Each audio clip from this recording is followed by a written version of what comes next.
Welcome, everyone, to the La Jolla Cosmetic Podcast. I'm your hostess, Monique Ramsey. Today, my guest is Janelle. She's a patient of Dr. Luke Swistun, and she recently had a bilateral capsulectomy and explant. In other words, she had her breast implants taken out. So when you get breast implants, I think the first thing they tell you is that they're not forever.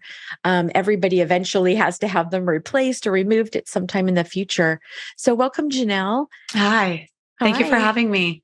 So before we talk about why you wanted your breast implants taken out, let's go back to the beginning and sort of, when did you originally get your breast implants? And, let's tell us kind of at the beginning. Sure. So I've had breast implants for 22 years. Oh. My first set of implants, I was 22.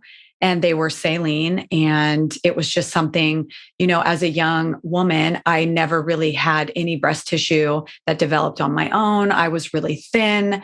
In high school, I was told I had to figure like a little boy. And so there were all these things that led me into how do I look into having larger breasts? And obviously, in San Diego, it was really popular at the time. I moved out here when I was 19.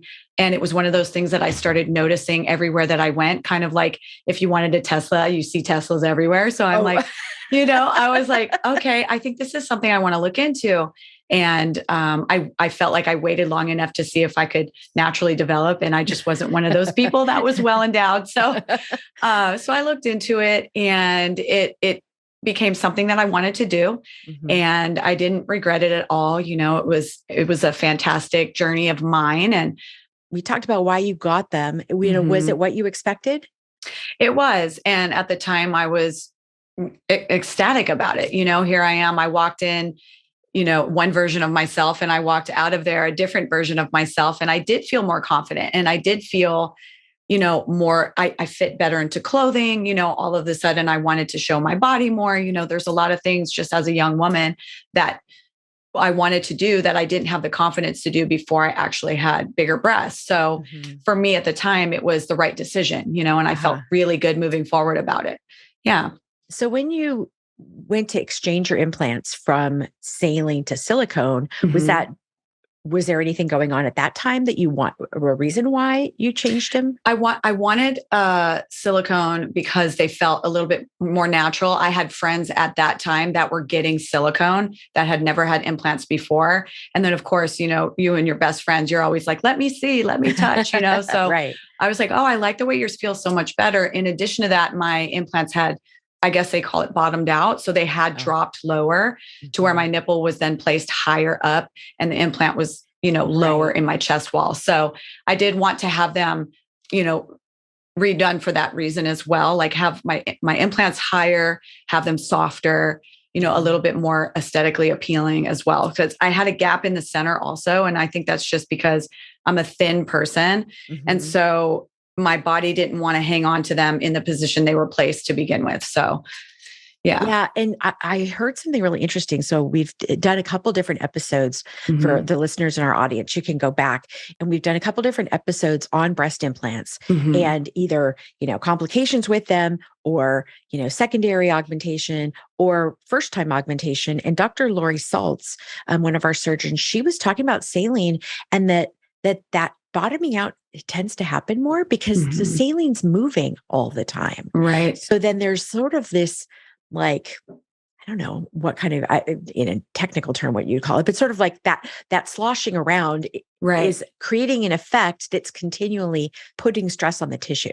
Right. And so that the fact that they end up sort of in a different spot can be partly because of that. I've never heard that before. And I thought that was super interesting. Interesting. I've actually never heard that as well. Yeah. And I was like, oh, okay. So but anyway, I encourage you guys to go back and listen to some of them if you're really interested. So when did things start to change with your health? So interestingly enough, I started to notice more and more symptoms around like 2018. Prior to that, I felt like I was experiencing symptoms, but not putting a connection with the implants. Because I think in my mind, I just felt like, well, you're supposed to have pain. You have something foreign in your body. This is normal. You're supposed to have some type of discomfort. Anytime you're adding something that you weren't originally packaged with to begin with as a human, you're going to experience something, some type of side effect. It just is what it is. And you go into that knowing that. But I don't think I started to put two and two together until 2018 because I'm in the fitness industry. I'm a fitness instructor. I'm really healthy. I don't take any medication whatsoever, not even birth control. And I eat really clean. I take all the right supplements. And I started to notice a huge decline in my energy level. I was fatigued more often. I wasn't taking a lot of naps. My eyes were dry. My mouth was dry. I would change my diet. I would take things out. I would add things in. I would speak to, homeopathic doctors, all these things. And I was trying to convince myself it was not related to my implants because I think the last thing I wanted to do was have to remove them. It's something that became a part of who I was. So I was trying to figure out all these things that it could possibly be. And then even thinking, so I think I work out too much. I think I exercise too much, but it just started to get worse and worse and worse through the years, but I think 2018 is when I first started to really recognize like something's wrong with my body. So then, trying to feel better, like you mentioned, if you're trying to, change your diet or talk to doctors, was there anything specific that some of the other doctors or homeopathic people had you do? And nobody could come up with anything because, I would do panels of blood work. Everything was fine. I had nothing really definitively saying this is what it could be. And it's really hard with something like BII because there's so many symptoms and they seem so vague, they could be attached to anything. Right. So right. it's like, how do you say this is what it is? Right. How do you make that distinct correlation? What helped you make that connection? And then what process did you start doing? I'm assuming you started to do some research or talk to people. I did start to do a lot of research. I talked to a lot of people. I went down a lot of rabbit holes. In addition to that, I would say over the last couple of years, I got really spiritual with myself and really grounded in who I am. And I meditate a lot. I do a lot of activities that are really allow me to get internal with my body. And while I'm in meditation, I started to feel different things in my body that just led me to believe intuitively as a woman, just intuitively, I knew what it was. It was like a brick just hit me one day. I woke up out of my meditation and I'm like, it's my implants. Wow. And it was so strange. It was like, I got an answer in the middle of a meditation. As foo-foo as that sounds, like that's the truth. They say that's why you should meditate. Like a lot of stuff can come to you creatively or whatever it is. And so at that point, then, like you say, you went down a lot of rabbit holes. So where did you start to look for information?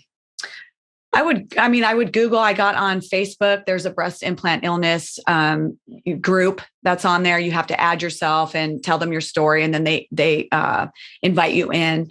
And I met a lot of people through there. Actually, that's how I found out about Swistun, was on a Facebook page. So I also posted on my Instagram, which I have like 10,000 followers. Doesn't seem like a lot, but to me, that's a lot because they're organic.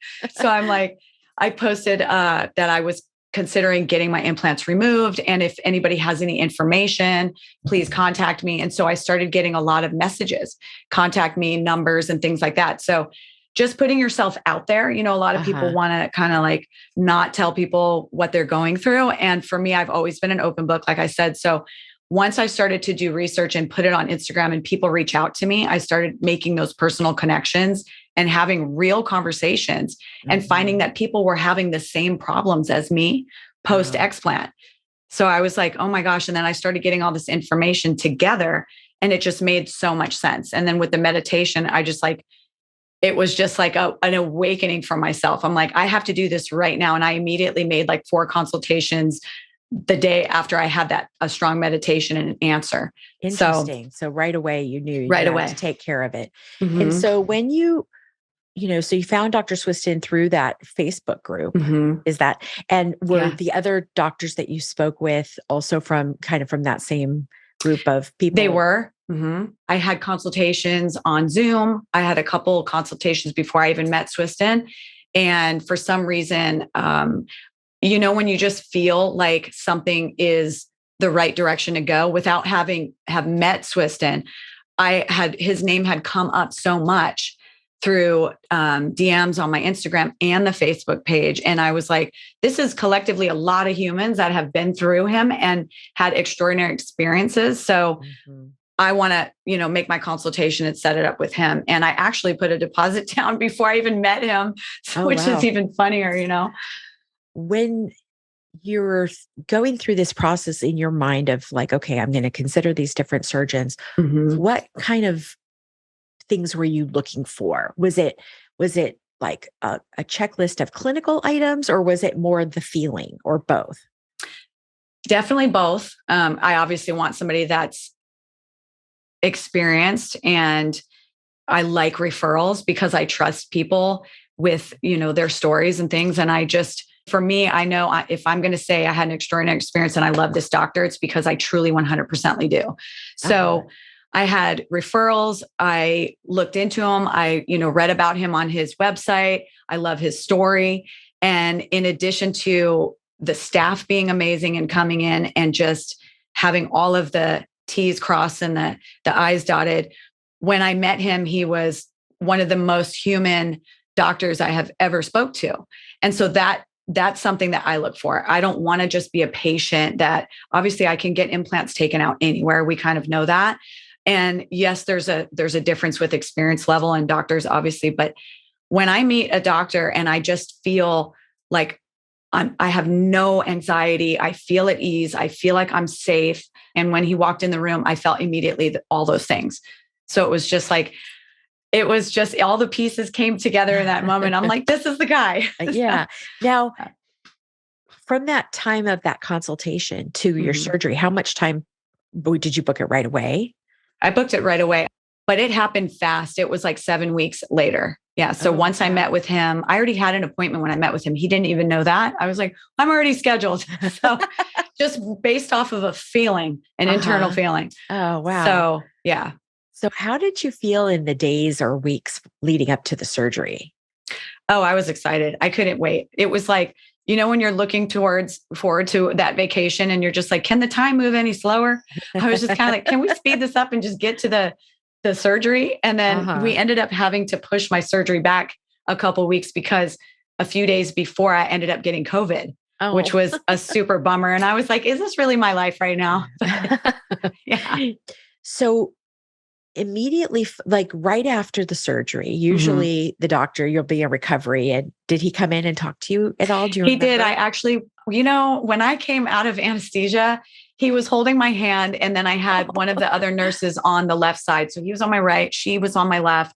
And I felt like I was at home in my mom's house with like my family, It felt really good. And I woke up and I took a deep breath. And I believe Swistun told me, take a deep breath, like, how do you feel? And I felt so relieved, even coming out of anesthesia where you're partially conscious and partially unconscious. I felt different immediately. And it was just like a brand new me. It was better than walking out with implants when I was 22 years old. It was just such a huge awakening for me and a beautiful moment. And having them both on my side was even better. So you're like all teary. I know. It was so good. Like I relive it in my head all the time. And I'm like, I want to go through that day again. Not really, but there's parts of me that's when I woke up, it was such a fantastic moment in my life, memorable forever. That's so neat. So what did it feel like right after the surgery? Like the first 24 hours or the first few days? It was so easy. I had my best friend fly down from Dallas and I had my husband taking care of me. The first day I was kind of in and out of just sleeping. But I never had to take narcotics. I wasn't in too much pain. I watched the sunset the first day that I came home from surgery. My best friend drove me down. I had drains in and everything. I was like, I just want to watch the sunset because I feel like this is a whole new life for me. And I want to watch the sunset on this first day of the rest of my life. And she took me down there. And honestly, I was up walking around as much as Swiston's like, do not move your arms and do not do these things. I was like, he's like, stop talking with your hands. And I was like, that's the Italian in me. So I was trying, But it was such an easy recovery. I don't know if I was one of the lucky ones or if this is like this for, a lot of people, but felt like I had a really, really rough workout and I'm used to that. So to help the audience picture, sure, what okay, you go home, you talked about having drains. Is there Mhm. a bra? Is there like Mhm. bandages? What does that look like? Right. So when you leave, you are in a surgical bra. It's not really tight. You have gauze where the drains are, just to prevent anything from leaking or anything like that. The drains were connected to the bra. They were clipped to the bottom of the bra. So they're not really like mobile. They're not floating around, moving around. You don't have to worry about them. The most uncomfortable thing was the drains. It just because something is hanging out of your body. But it wasn't really uncomfortable. The bra was not tight. I wasn't bandaged. He Okay. recommended not be bandaged. And I appreciated that because I already came from a place where I had implants on my chest and I wasn't able to fully inhale. So the fact that I got to do Oh, that now, I was like, the last thing oh, I want to do is be bandaged really tightly down. I wasn't really uncomfortable. You do have to sleep upright. So I okay. think the most difficult part was the drains, obviously, and then sleeping upright because I'm a side sleeper. Oh, So I had to get really used to having a wedge under my legs and, having sitting upright like a 45-degree angle. But honestly, you're so tired. Your body just went through some level of trauma. So you're sleeping a lot anyways. right. So having that wedge, we got like this like whole kit on Amazon. It was like some memory foam, Uh-huh. sleeping upright wedge thing. It was Oh, $99. I'm like, this is the best $100 we've ever spent. So that's good because a lot yeah, of times, Nick, really for a lot of surgeries that we do, yeah, we want people propped up, upright. post up, even if it's facial stuff because of swelling. And so Yeah. that's actually let's get that link from you, what Oh, you it got, was the and we'll best. put it, we'll Yes. put it in the show notes for people because Yeah. you never know when you're going to need it. And those are the things that, Mhm. patients want to know the surgical journey, but they also want to, kind of know like what things do I need or what, Right. because there's so much out there and it's, you can't buy everything. You'd rather Yeah. get from, like you say, a personal recommendation, like, hey, this really helped me. Yeah. So, I remember a patient that actually went through Swistun asked or recommended to me to get a back scratcher and oh, just a little wooden back scratcher yeah, with a yeah. little hand on it. And I'm like, a back scratcher. And she's like, trust me, because your range of motion is you're not going to be able to reach up and over your back. So, and if nobody's around to itch you or say your calf itches, you could just reach down. So that was one of the things that I loved. I Oh use my that thing all gosh. the time. That's awesome. I still I use it. I actually have one right nearby I love back by my desk, scratchers. and Life changing. it was from Amy, who works in our admin department, and she had one at her desk. I'm like, "Amy, Yeah. what is that?" She goes, "It's my back scratcher, Monique. Yeah. These things It's are the amazing. best." I'm like, "Okay." She goes, "You Yeah. have to get one," and I did, and I love it. It's great Yeah. because It's the I live best. alone, so my kids are grown and out of the house, and I have Yeah. cats, and the cats can't do it, so Yeah. Yeah. it's so funny. So How now funny. I think when, patients or people who are thinking about this, you know, um, when they do their research, they'll learn about what's called on block Hmm. capsulectomy, which on block is just means you're taking out the whole capsule surrounding whatever is inside, no matter where it is in your body, In one in piece. one piece. And Right. so, is that something that you wanted him to do? I did. I didn't want any scar tissue in there whatsoever. I just wanted everything out in one piece, whether I didn't know if I had a rupture or anything like that because I did have a lot of pain. Oh, So, and just because I had so many symptoms, I'm like, I don't know if I have a silent rupture in there. I don't know what's going on, but I do know that I want everything taken out of my body. I want a clean chest cavity, and I knew that going into it. uh-huh. And there are doctors that will actually try to convince you don't need that. And I feel like it's those doctors that maybe aren't skilled in it. And so Uh-huh. they try to convince people they don't need it. And it's not necessarily that something bad is going to happen to you if you leave that scar tissue in there. But for me, I don't want scar tissue in there that was formed from my implants. I just want Uh-huh. everything out, Right, So right. I've actually been in surgery watching the doctors do this mhm. and a couple different times, and it is unbelievably laborious. Oh yeah. It really is Yeah. interesting to watch. And Mhm. we have some videos, I think, in some highlights on our Instagram. If you scroll along the highlights, you'll see some on block surgery. But it was really eye opening and to see. And so Mhm. I would think it takes more expertise and patience. And Yes. what happens to the implants once they're out of your body? Do they send them to a lab? Do they? The capsule goes to lab. I think just to make sure that there's nothing cancerous or anything strange going on there. But the implants went home with me. Oh. Yeah. I put them in the freezer and I put them on my knees or on my. Oh my God, that's so funny.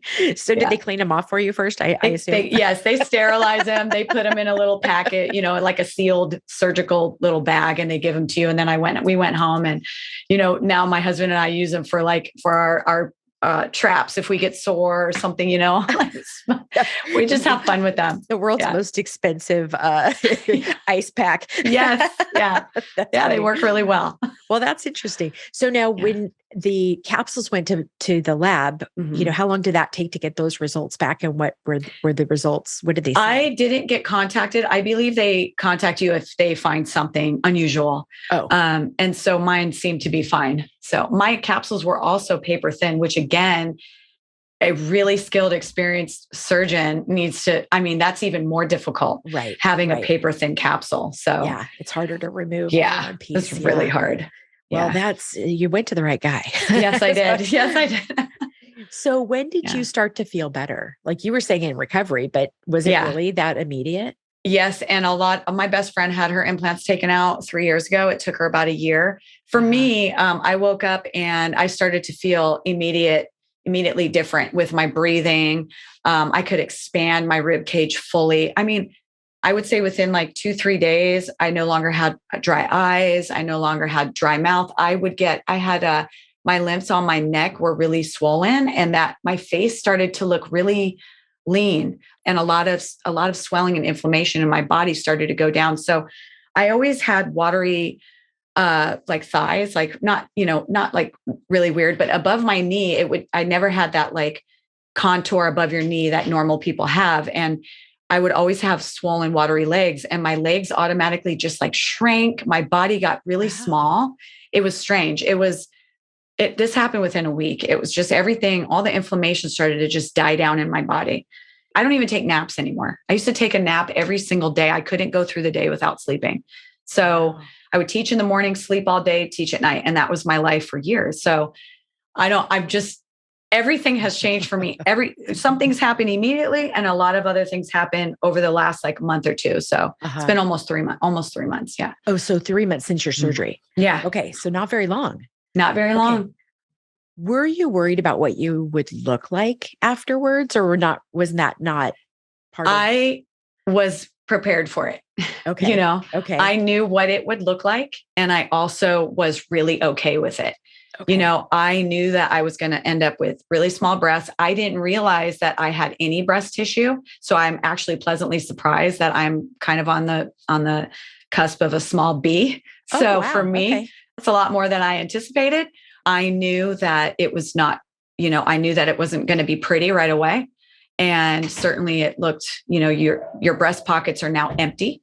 So the skin is loose. There's a lot of things going into it. That first week is really hard to see yourself in the mirror after you've had these beautiful breasts forever, and you have to go into it with such a high level of self-love that your well-being is more important than anything, and I was so prepared for that mentally. So, and I'm assuming at your consultation with Dr. Swistun or at your pre-op or something that they showed you some other patients going through the same thing. So you sort of were able to visualize and and maybe the Facebook groups too. The Facebook groups.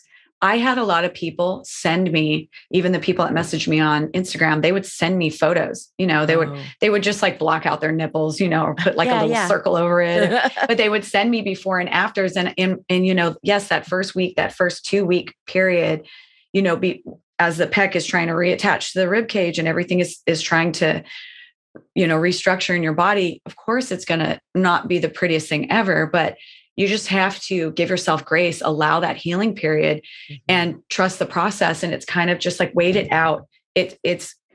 I take a lot of pictures. I take a picture every single week, and the progress of my breasts every week is I'm happy now. So in 2 weeks, I'm going to be even happier. I know that, so it's just kind of that slow progress of they look better every week. And what did he tell you in terms of how long does that healing process It could be 6 months to a year. Okay. It could be 6 Okay. months to a year. Obviously, people heal different. I feel like if they stayed where they are right now, 2.5 months later, I'd be stoked. That's how Okay. happy I am with the results. I'm already in bikinis. I'm already wearing low cut shirts. I'm not unhappy with how they are now. So in 6 months, I'm like, if they're going to get better and better, this is amazing. Yeah. you Yeah. know? Well, exactly. So when were you allowed to go back to work, I went i.e. back. work out? Yeah. I went back a month after. I was Okay. teaching from the floor. So I had people, I'm a cycling instructor. So I had people ride the bike for me on the podium so that, they can demonstrate for the class, like a demo rider. Oh, So from the day of my surgery, 6 weeks later, I got on the bike and I would ride intermittently. I'd get on and off and just kind of feel my body out. I would get sore, obviously like my pecs were sore, and I would do a lot of massaging at night. That's another thing, the massaging, you have to do it every single day. Oh, really? Oh, really? Oh, every single day over the scar, the incisions and even the breast tissue itself. So you have to help the collagen kind of reboot. But And does that hurt when you're doing it?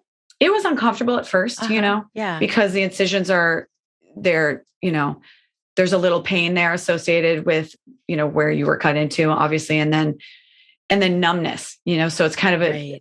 a strange feeling because you have pain, but then numbness in some areas. But your rib cage is really tender, especially under where like the old inframammary fold is. That was the last thing to stop being sore. Oh, Strangely.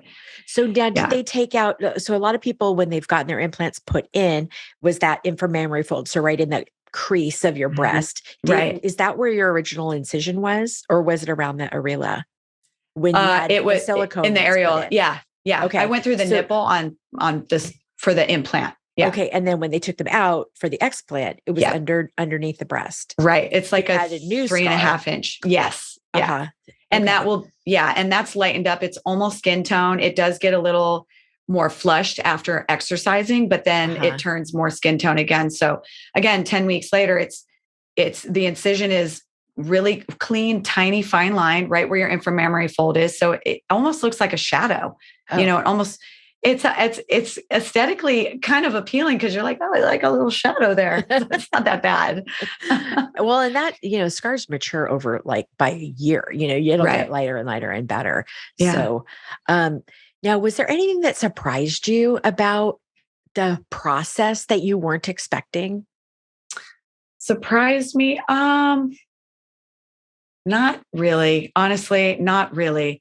I think, seeing my breast for the first time was, you have that moment as a woman. For me, I stood in front of the mirror with my bra, hanging off open, and the gauze was removed and the drains were there.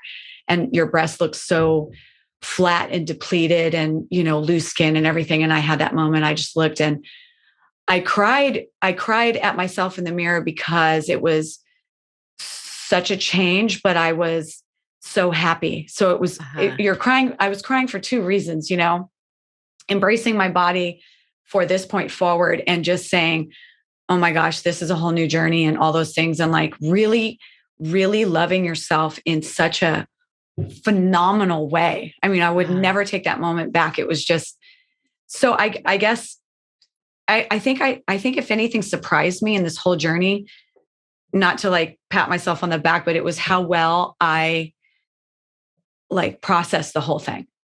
It surprised me how well I took care of myself in the whole journey, mentally. Yeah. Well, I think that's a huge point, and as human beings, when life events happen, a lot of times it's hard to rise to the occasion, but most of the time we do. Yes, we do. Most of the time we're stronger than we think we ever could be. Exactly. And until you go there for whatever it is, right. You don't know.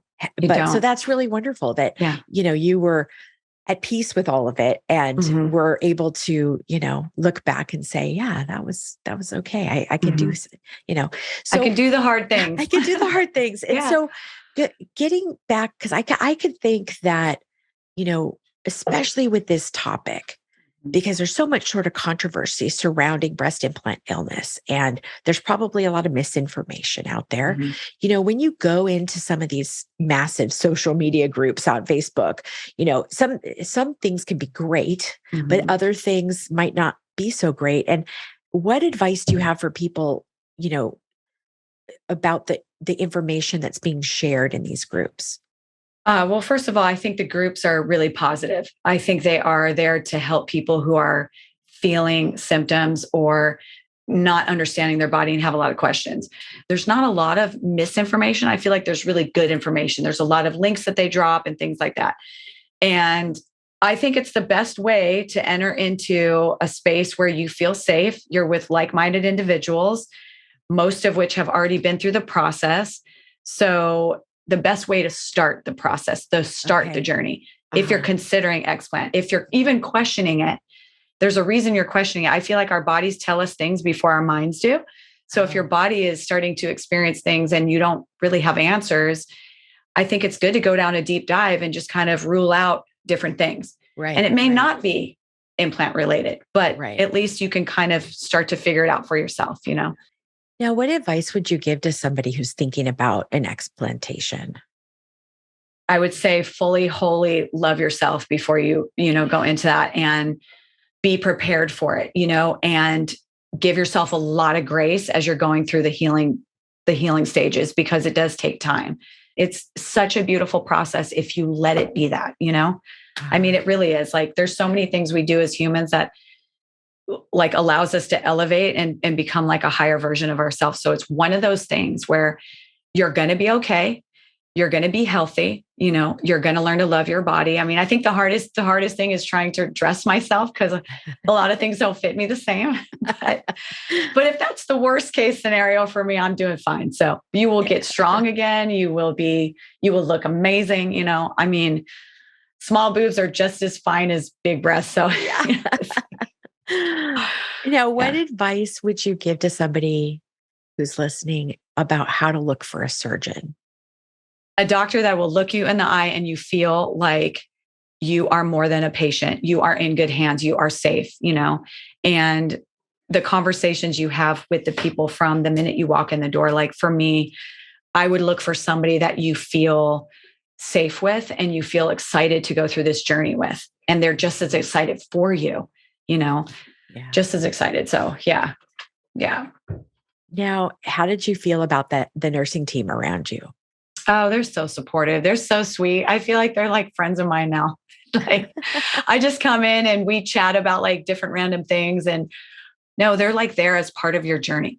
They're there with you. And I don't know, for me, I'm just like, when I walk in, I just want to know that everyone that's coming in my room or saying hi to me, it's all like, we're all on the shared effort of like making people feel better, making people feel healthy and part of a family, Yeah. Well, I love hearing that, because, I think most of us or all of us, I don't know, who work at the center, we do feel like a family. We call it a work family. Mm-hmm. And having that, those connections with each other as coworkers, but then with our patients and, seeing them go through it. It's exciting for us to see a patient go from, whatever's happening before and whatever their goal is to getting them to their goal. And it's a very joyful work environment, because you're making a big positive difference in people's lives. Right. And so I love hearing that, that translates to as the patient, that you're feeling that same family vibe. And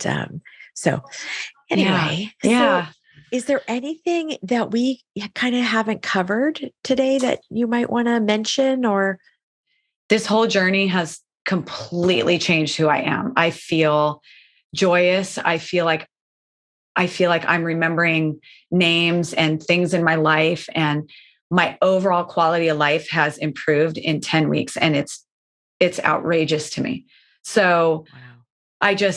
I wouldn't have changed this for the world. This was the right decision for me. And I would say anything you do, whether you're getting, Botox or all of these things that we do to, just feel good about ourselves, just do it from a place of love, self-love, instead of a place of self-lack, because I think that's important. So whatever choice you make, whether it's implant, explant, all these things, like, love yourself fully and make those choices with that in mind, Oh, that's beautiful. I love that. And so thank you for sharing your story. Of course. This is so it's been a wonderful hour that we've spent together. I know, And I feel like it. I'm like, oh gosh, I wish I could come hug you. I know, or grab coffee or yeah. So that's wonderful. Well, we'll get that link in our show notes of Okay. the wedge. Yeah. And then of course. I would love to share, if you'll share with us some, maybe before and after photos of you in a swimsuit or just in your regular clothes, and, Of course. kind of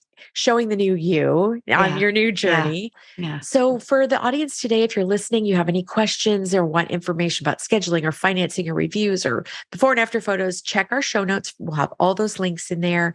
And then if you're listening today, we want to ask you for a special favor. If you love our podcast and if you've learned something from it, if it's helped you make a decision, tell your friends, share it with your friends, and write a review on Apple Podcasts or Spotify or Good Pods, wherever you're listening. So we love reviews. Our whole, if you look on our website, it's all about reviews. We want transparency and people to be able to read about each procedure and each doctor. And so for our podcast, we want the same thing. And if you have, topic suggestions, let us know. So thanks again, Janelle. It was Thank wonderful. you so much. I appreciate it. Thank you for having me, and, peace and love and all the things good, you guys. Yeah, exactly. Take a screenshot of this podcast episode with your phone and show it at your consultation or appointment, or mention the promo code podcast to receive $25 off any service or product of $50 or more at La Jolla Cosmetic. La Jolla Cosmetic is located just off the I-5 San Diego Freeway in the Zymed building on the Scripps Memorial Hospital campus. To learn more, go to ljcsc.com or follow the team on Instagram at ljcsc. The La Jolla Cosmetic Podcast is a production of The Axis, TheAxis.io.